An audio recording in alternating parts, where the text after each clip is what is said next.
And I think we also have to determine that we will make Black Lives Matter more than a slogan, that will actually make it the governing principle of this nation. And that's the work that is left to do. You know, it's interesting thinking about Breonna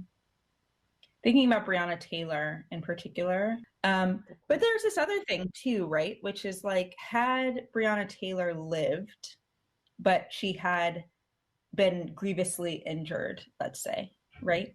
She'd be locked up for drug dealing. Her boyfriend would be locked up for attempted murder.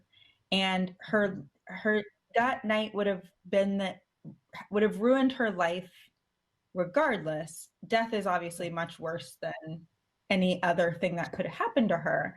But in the spectrum of what we talk about when we talk about police violence and racist police violence, it's, you know, people come out of the woodwork and say, well, only X amount of people are killed by the police every year, or whatever the kind of like statistical justification for Black death is.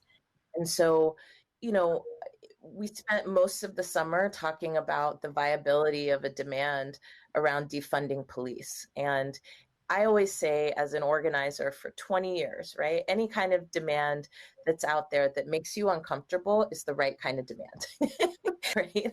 That the number one thing that people said that they wanted was to hold police accountable when they commit crimes in our communities.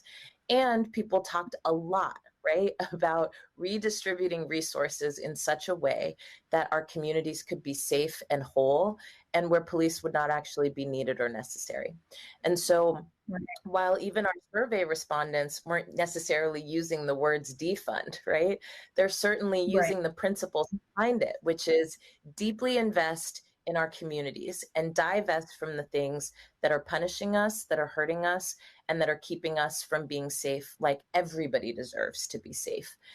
In a moment like right now, where the pandemic is still ravaging communities, especially communities that look like ours, when police violence, you know, on one hand, you're being told the police don't have any power anymore and they, you know, there's no safety. And on the other hand, we're still seeing police violence left and right. We're still seeing people, you know, at the mercy of state terror. And we're looking at an election that is terrifying, I think, for many reasons.